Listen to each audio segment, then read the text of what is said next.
sopan santun seluruh pencaksilat se-Nusantara.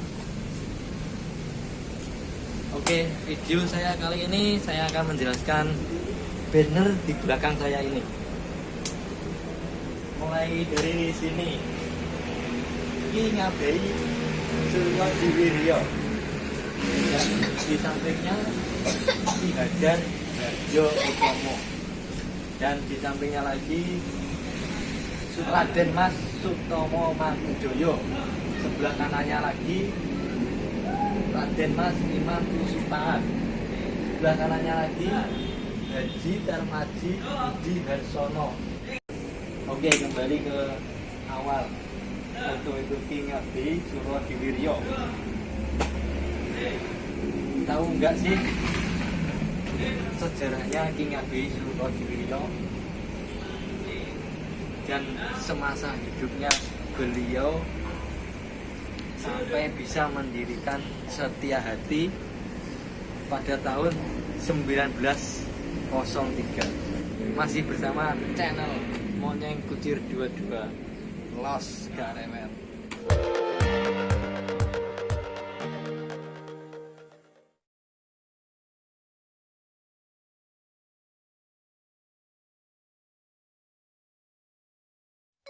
Ki Ngabei Surodiwiryo, nama kecilnya adalah Muhammad Masdan.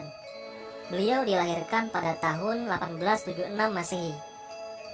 Putra sulung Ki Ngabei Suromiharjo, Menteri Cacar di Ngimbang, Jombang.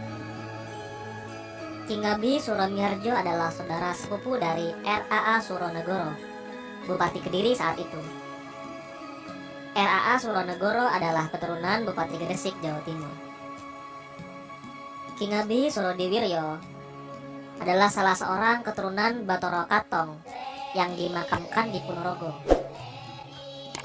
Pada tahun 1890, di usia ke-14, Ki Ngabei Surodiwiryo lulus SR 4 tahun.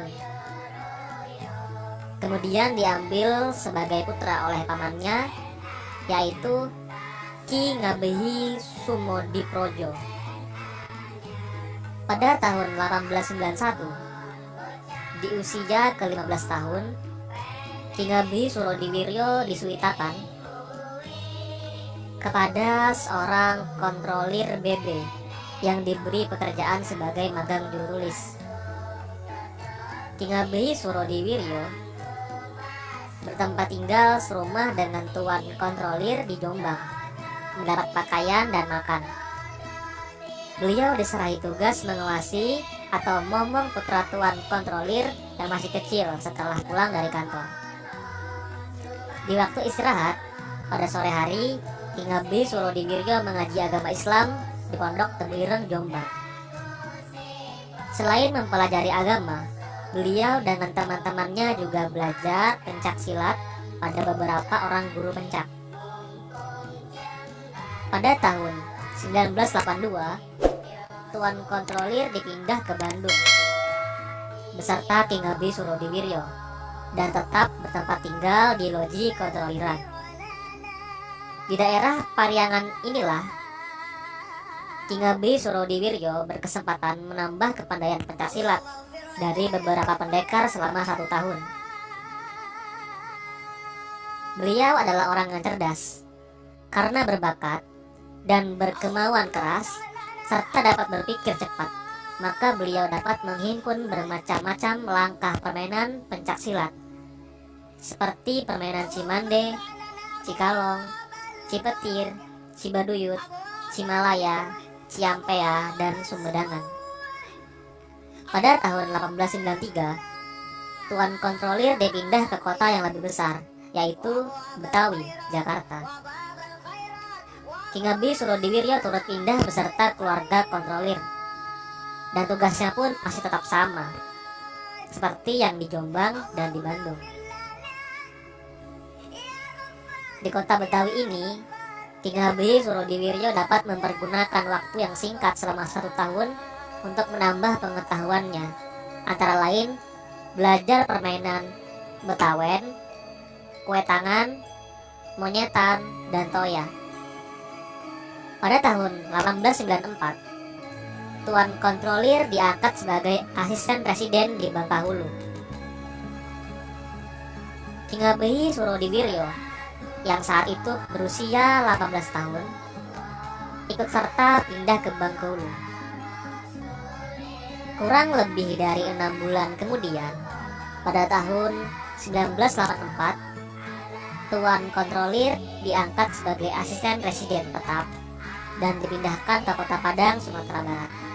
Oleh karena orang asisten presiden berkedudukan tinggi dan berpengaruh, maka Ki Ngabehi Surodiwiryo diangkat sebagai pegawai masuk daftar gaji, tetapi tetap sebagai magang juru tulis di kantor asisten presiden dan tetap bertempat tinggal pada keluarga asisten presiden. Daerah Padang dan sekitarnya inilah Ki Ngabehi Surodiwiryo dapat melihat dan mempergunakan kesempatan mempelajari pencaksilat yang berbeda dengan permainan di Jawa Barat, Jawa Timur, dan Jakarta. Di daerah Sumatera terkenal tiap-tiap kampung mempunyai perkumpulan pencaksilat. Di daerah ini beliau mempelajari pencaksilat dari beberapa perkumpulan, berganti-ganti hingga merasa puas.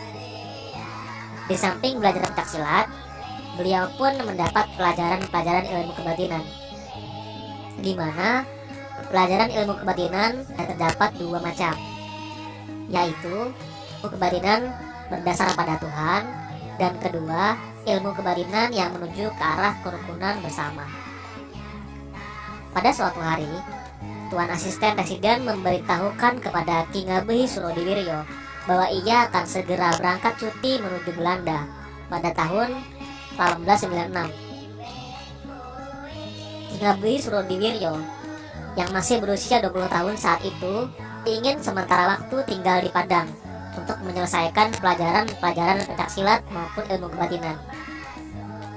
Selama di daerah Sumatera Barat ini, beliau telah mempelajari permainan-permainan Minangkabau dan lain-lainnya. Misalkan permainan Padang Pariaman, Padang Panjang, Padang Sidempuan, Padang Pesisir, Padang Sirante, Padang Alai, Fort de Kock, Alang Lawas, Linto Solok Singkara atau Kuda Batak, Alang Sipai Payang Kumbuh, Lubuk Sikaping, Kota Gadang Maninjau, Air Bangis, dan Terlakan.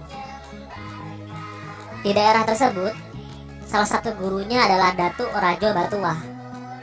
Beliau ini di samping mengajar pencaksilat, juga memberikan ilmu kerohanian, di mana ilmu kerohanian ini diberikan kepada murid-murid beliau di tingkat 2. Setelah merasa puas memperkaya diri tentang kepandaian pencaksilat dan ilmu kebatinan, Ki Ngabehi Surodiwiryo meminta berhenti dari pekerjaannya pada tahun 1898 dan melanjutkan perantauannya menuju Aceh, Sumatera Utara, dan bertempat tinggal pada adiknya yang bernama Saudara Adi atau Suryadi yang bekerja sebagai jawatan kereta api. Di sini pun Ki Ngabehi Surodiwiryo mempelajari pencaksilat dari seorang guru silat bernama Tengku Ahmad Mulia Ibrahim. Permainan pencaksilat yang didapat ialah Aceh Pantai, Kucingan, Binjai, Langsa, Simpangan, Teruntung, dan lain-lain. Di samping belajar pencaksilat gaya Aceh, beliau pun mendapat wejangan-wejangan kebatinan dari Nyoman Ida Gempol yang merupakan seorang keluarga Raja Bali yang diselong atau diasingkan Belanda di Aceh, dan mempunyai sebutan Gusti Kenanga Mangga Tengah yang berdiam diri di Oleh-Oleh. Setelah itu, beliau juga menerima wejangan kebatinan dari seorang guru bernama Cik Bedoyo.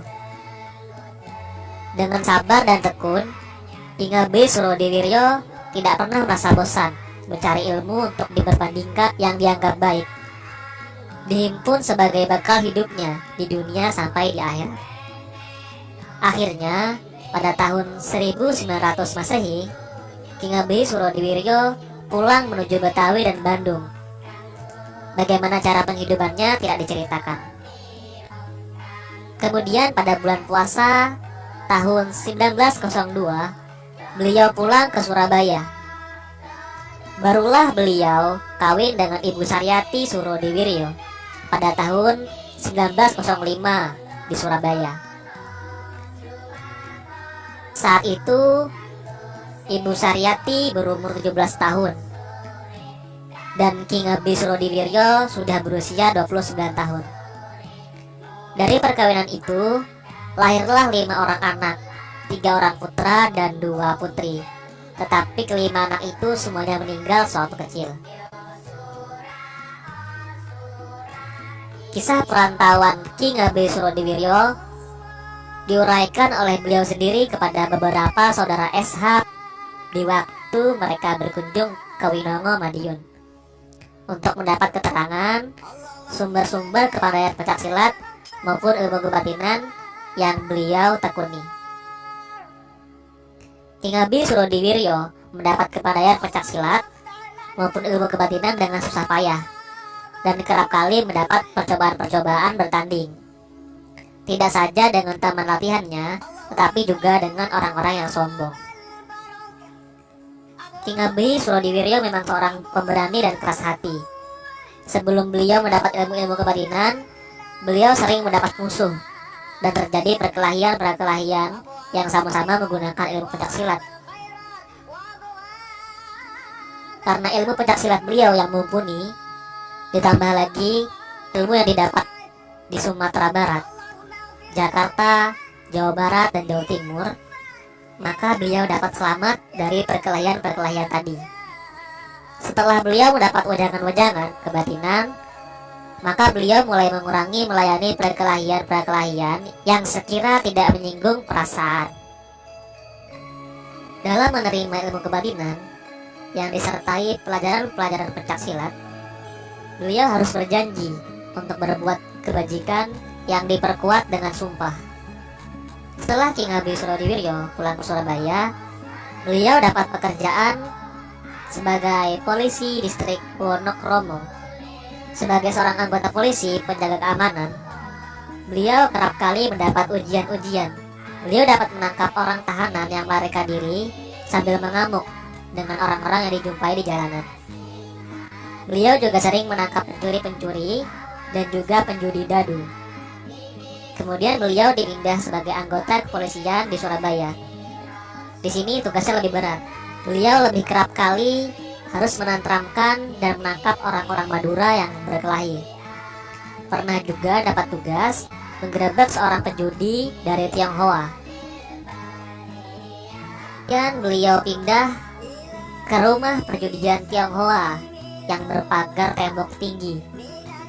Beliau pun dapat melaluinya, kemudian dapat membuka pintu gerbangnya.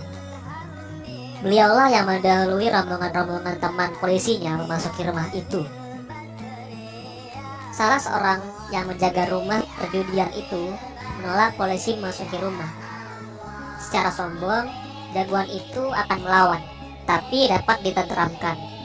Dan ke-15 orang penjudi itu semua dapat dibelenggu dan digiring ke kantor polisi. Anggota-anggota polisi tersebut sangat heran tentang keberanian Ki Ngabdi Surodiwiryo. Oleh karena jasa beliau, maka beliau dinaikkan pangkat menjadi mayor polisi dan ditempatkan di pos polisi ujung. Di sini kerap kali beliau melakukan penangkapan-penangkapan orang Madura yang berjudi, mencuri barang, juga menantang pelaut-pelaut Belanda yang membuat kerusuhan.